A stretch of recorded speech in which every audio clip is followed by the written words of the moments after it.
Hi vlog! Tara, pasok tayo kahit maulan. Hehe. Paalis na kami ni Dada dyan. Babay muna tayo kay baby. Nag-e-bike pala kami ni Dada. Kasi maulan. Bye muna. Eto na, nakarating na ako.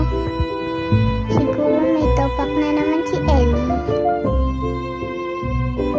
Miss muna tayo.